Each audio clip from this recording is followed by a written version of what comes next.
Dicerai Itu gimana cuma perasaannya? tanda tangan digital aja sih. Nggak apa-apa, selama dicerai sama orang yang menipu aku nggak apa-apa. Kalau dicerai sama orang yang membohongi aku nggak apa-apa. Berarti tandanya Tuhan itu sayang sama aku.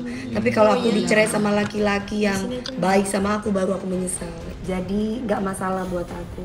Karena kalaupun aku membela diri, itu kan ada yang bertanya tadi, dicerai gimana perasaannya? Biasa aja gitu. Jadi buat aku dalam berumah tangga itu adalah tanggung jawab, dan aku tidak pernah menuntut apapun. Tapi kalau aku sudah dibohongi, ya sebenarnya sih bukan dicerai ya, tapi lebih ke tahu diri. Aku yakin pasti mami kuat. Alhamdulillah aku kuat. Aku dijauhkan dari orang-orang yang sengaja memanfaatkan saya. Aku dijauhkan dari orang-orang yang menipu saya. Aku dijauhkan dari orang-orang yang gak tulus sama saya. Whatever orang mau bicara apa tentang saya, karena mereka gak tahu apa yang terjadi.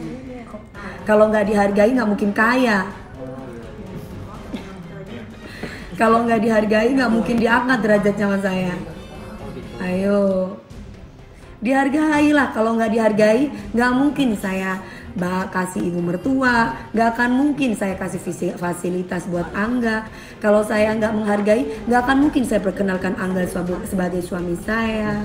Kalau saya nggak baik, nggak akan mungkin saya menutupi bahwa Angga selama ini itu dia itu keluar dari bank karena saya. Bukan, selama ini sebenarnya bukan itu masalahnya. Dia keluar dari bank itu memang pengen jadi artis, tapi saya menutupi semuanya itu gitu. Saya menutupi supaya Angga itu dihormati sama orang, supaya Angga itu dihargai sama orang. Jadi kalau misalkan anak saya dikatain pungut, ya saya marah. Kalau anak saya nggak nyaman karena bapaknya, walaupun dia anak sambung, saya marah. Siapa yang mau jadi artis tadi katanya? Saya nggak tahu. Jadi kalau udah mau saya, harus mau anak saya. Betul. Tapi kalau udah marah sama anak saya, berhadapan sama saya. Gitu. Tapi kenapa belum juga ambil? Karena saya nggak mau. Kak, satu, saya harus cari suami yang dewasa. Kalau saya punya suami yang menuntut saya ini dan itu, udah kerja capek cari duit pagi siang malam, terus kemudian sayanya dituntut ini dituntut itu. Saya bukan sapi perah, saya bukan tulang punggung, saya tulang rusuk sayang. Itu saya nggak buka aib kok.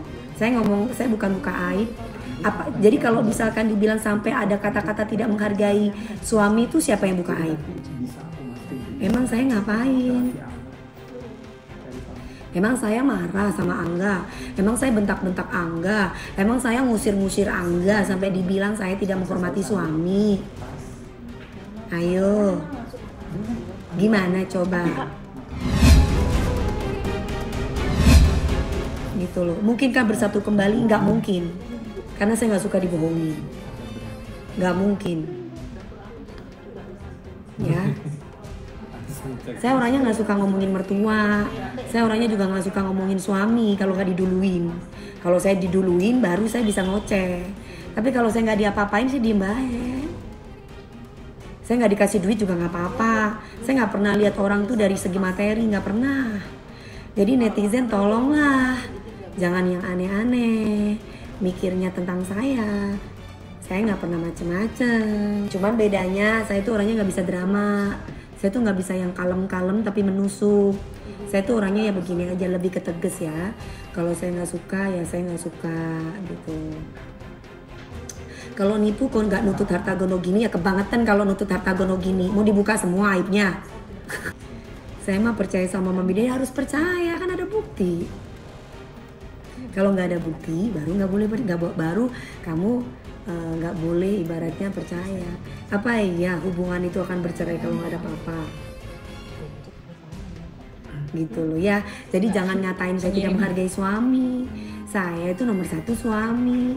Kalau saya nggak menghargai suami, saya main dugem, saya keluar rumah tanpa izin suami, saya tidak ngajak suami saya show kemana-mana. Hampir 24 jam suami sama saya, berarti tandanya saya menghormati suami. Masih mending alhamdulillah itu Angga Wijaya sama saya. Kenapa? Karena saya mengontrol dia untuk tidak bergaul sama orang yang gak penting. Angga Wijaya harusnya bersyukur sama saya.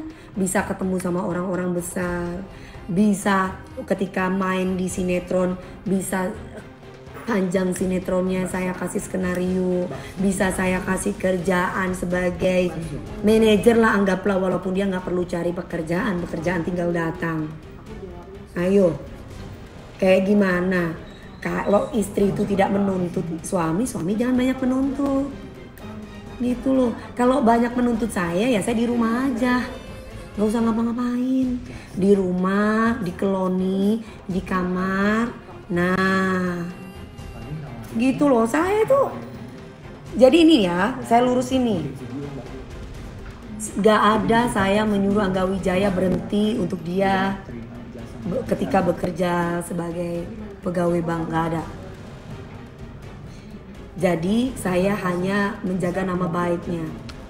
Ketika itu dia itu kerja di bank dan dia berhenti. Jadi bukan karena saya, karena dia sendiri yang ingin berhenti. Ingin berhenti, ingin menjadi artis, ingat itu. Loh, dari kemarin kan keluarga aja, cuman di sana kan koar-koar, saya nggak ada yang bisa mengendaliin, nggak ada. Cuma saya nggak punya prinsip, saya punya prinsip lah. Masa saya nggak punya prinsip?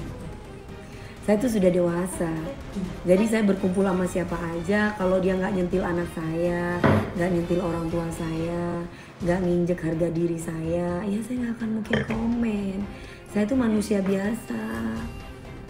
Saya tanya deh sama kalian, kalau kalian nih, saya posisinya sebagai istri, kalian dibohongi sama suami kamu. Kalau kamu marah, apakah itu manusiawi? Saya tanya nih, kalian dibohongi, diambil duitnya, ditipu duitnya, apakah kalian nggak marah? Saya tanya. Saya tanya nih, saya nggak pernah menuntut Angga untuk kasih saya duit seberapapun. Berapapun nilainya saya bersyukur, terima kasih. Saya perempuan loh. Saya bukan sapi perah. Saya ini tulang rusuk, bukan tulang punggung. Saya tanya sama para perempuan-perempuan, kalian jangan katain saya. Kalau kalian ditipu sama suamimu, kalian marah nggak? Coba. Jangan menghina saya. Apalagi perempuan kalian ya. Jangan cuma melihat saya dari karakternya saya yang kelihatannya galak. Saya galak karena saya ingin melindungi diri saya.